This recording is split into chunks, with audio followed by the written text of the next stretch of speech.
வணக்கம் and welcome to 1008 project. Kulim மேரா estate Sri Mahamariamman ஆலயத்துக்காக 1008 கோவில்லேருந்து ஒரு பொடி மண் எடுத்துக்கிட்டு இருக்கேன். இன்னைக்கு பஹாங் எக்ஸ்பெடிஷன் டே நம்பர் 1 பதிவு நம்பர் 2ல் இருக்கோம். இதுக்கு முன்னாடி பஹாங்கில் எந்த ஆலயத்துலேருந்து மண்ணை எடுத்திருக்கேன்னு செக் அவுட் பண்ணுங்கள். கேமரன் ஐலண்ட் எக்ஸ்பெடிஷனில் 884வது ஆலயமாக ஸ்ரீ தண்டாயுதபாணி சுவாமி கோவில் பிரிச்சாங் கேமரன் ஐலண்ட் என்ற இந்த ஒரு ஆலயத்துலேருந்து ஒரு பிடி மண் எடுக்க வந்திருந்தேன். இந்த முருகர் ஆலயம் மட்டும் இல்லாமல் பஹாங்கில் இருக்கிற முக்கியமான ஆலயத்தில் முருகருக்கு படியேறி போய் தான் வணங்குறதுக்காக செஞ்சு வச்சுருப்பாங்க. ரொம்ப அழகான ஆலயம். கோயில் சுற்றி வந்து ஒரு பெரிய கொம்பானை உருவாக்கி சுவாமியை தரிசிக்கிற விஷயத்தில் இந்த இடத்துல ரொம்ப ரொம்ப விசேஷமாக இருந்துச்சு. நான் வரும்போது திருக்காப்பு போட்டாசி முருகரை பார்க்கறதுக்கு வாய்ப்பு கிடைக்கல. ஆனால் எந்த நேரமாக இருந்தாலும் கோயிலுக்கு வந்துட்டு மனதார வேண்டிட்டு விபூதி வச்சுட்டு போகலாம். கண்டிப்பாக நீங்கள் கேமரா ஹைலாண்டுக்கு வந்தீங்கன்னா இந்த ஆலயத்தில் இருக்கிற முருகரை வந்து பாருங்கள். கோவிலே அவ்வளோ அழகாக இருக்குது. ரொம்ப கோல்டாக குளுமையாக இதெல்லாம் தியானம் பண்ணான்னு வச்சுக்கோங்க, மனசுக்குள்ளே இருக்கிற பரவசத்தை நம்மளால் அறிய முடியும். இங்கேருந்து பார்க்கும்போது இந்த இடம் எப்படி இருக்குன்னு பாருங்கள். கேமரன் ஐலண்ட் நடுவில் தான் இந்த ஆலயத்தில் இருக்குது. ஸோ இந்த ஆலயத்தோட நிர்வாகத்துக்கு வந்து நான் நன்றிகள் தெரிவிச்சுக்கிறேன். இந்த எல்லையில் உதவி செஞ்ச கென்யா குணா ஐயாவுக்கு தான் நன்றி தெரிவிக்கணும். ஏன்னா ஃபோன் கால் மூலியமாக கேமரன் ஐலண்டில் இருக்கிற முக்கியமான 10 ஆலயத்துக்கு அவரே வந்து எனக்கு மண் எடுக்கிறதுக்கு உதவிகள் செஞ்சுருந்தாரு. இதுக்கு முன்னாடி என்னை வந்து அவங்க வாகனத்தில் கூட்டிகிட்டு போவாங்க, இல்லாட்டி என் வாகனத்தில் அவங்க ஏறி வருவாங்க. ஆனால் இதுதான் முதல் முறையாக அவர் யாருன்னு எனக்கு தெரியல, உட்காந்த இடத்துலேருந்து எனக்கு கால் பண்ணிவிட்டு இந்த இடத்துல பழமையான ஒரு ஜடாமுனீஸ்வரர் ஆலயம் இருக்குது, அந்த ஆலயத்துலேருந்து ஒரு பிடி மண் எடுக்குன்னு. இவருக்கு இன்னொரு பேர் இருக்கான், முனிவிழா கோவில்னு. மிக பழமையான சாமி. இந்த சாமி நான் எல்லைக்கு மண் எடுக்க வரும்போது எல்லை கதவு பூட்டி இருந்துச்சு. பட் இருந்தாலும் கோவில்காரங்க அனுமதி கொடுத்துருந்தாங்க. அந்த எல்லையிலேருந்து ஒரு பிடி மண் எடுத்திருந்தேன்.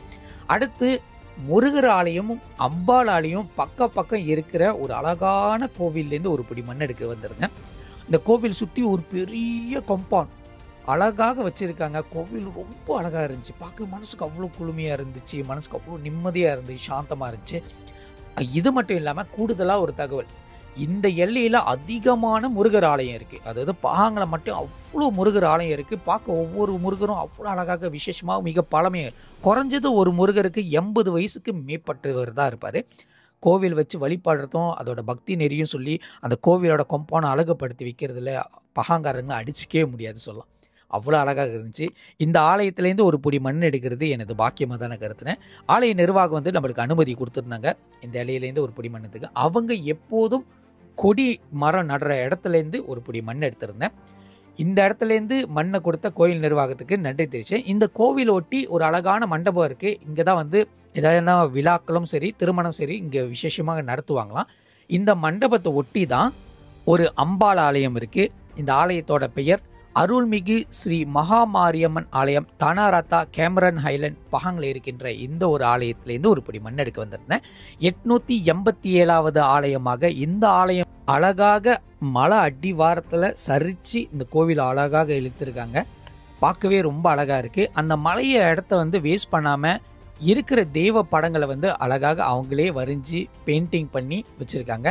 ஒவ்வொரு படத்துக்கும் ஒவ்வொரு தத்துரூபம் வச்சுருக்காங்க. இந்த அழகான வண்ணன் தீட்டிய இந்த ஓவியத்தை பார்க்கும்போது அந்த இடத்த வந்து எப்படி பக்தர்களுக்கு ஏற்றவாறு இருக்கணும், அதுக்குண்டான விசேஷங்களும் அதுக்குண்டான கதைகளும் செய்யணும்னு சொல்லிட்டு எல்லா ஸ்பேஷஸும் வந்து கோவிலுக்கு ஏற்ற மாதிரி செஞ்சுருக்காங்க.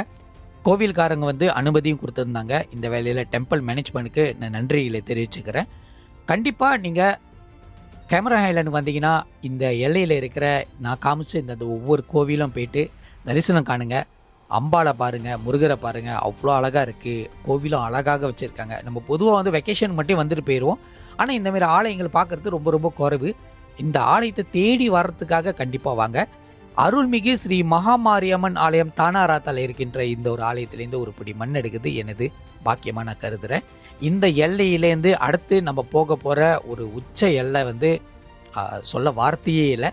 காரணம் என்னோட எண்ணிக்கையில் வரப்போகிற அடுத்த நம்பர் 888 888. இந்த எண்ணி எந்த கோவிலுக்கு அமையணும்னு சொல்லிட்டு நானே ஒரு குழப்பத்தில் இருந்தேன். ஆனால் பாருங்கள், கேமரன் ஹைலண்டில் இருக்கிற கேமரன் ஹைலண்ட் சென்டரில் இருக்கிற ஸ்ரீ முன்னீஸ்வரர் ஆலயம் தானாராத்தா கேமரன் ஹைலண்ட் இருக்கிற இந்த ஒரு ஆலயத்திலேருந்து ஒரு பிடி மண் எடுக்கிறதுக்கு வந்திருந்தேன். இந்த ஆலயம் வந்து ரொம்ப சின்ன எல்லையில் தான் இருக்காரு. ரொம்ப சின்னதாக ரொம்ப அழகாக வச்சுருக்காங்க. ஆனால் வர்ற பக்தர்கள்லாம் வந்து சாதாரண பக்தரே கிடையாது. வோல்வோ காடியிலேருந்து இறங்குறாங்க, மெர்சிடிஸ் காடியிலேருந்து இறங்குறாங்க, சீனவங்க வராங்க. ஒரு வெள்ளைக்காரனையும் பார்த்தேன், வந்துட்டு ஐயாவை பார்த்து வணங்கிட்டு போகிறாங்க. அப்போனா இந்த சாமி எந்த அளவுக்கு இந்த எல்லையில் கொட்டி கட்டி பறக்கிறான்னு பார்த்துங்க. அந்த கோவிலை வந்து அழகாக வச்சு 2 பக்கம் குதிரைகளை வச்சு வழிபட்டுக்கிட்டு வராங்க. இந்த சாமியோட எல்லையிலேருந்து ஒரு பிடி மண் எடுக்கிறதுக்கு அனுமதி கொடுத்த கோவில்காரங்க நன்றி தெரிவிச்சுக்கிறேன். நாளைக்கு தொடர்ச்சியாக நம்ம கேமரா ஹைலைனில் இருக்க போகிறோம். ஃபாலோ பண்ண மறந்துடாதீங்க. இது உங்களுக்கான நிகழ்ச்சி.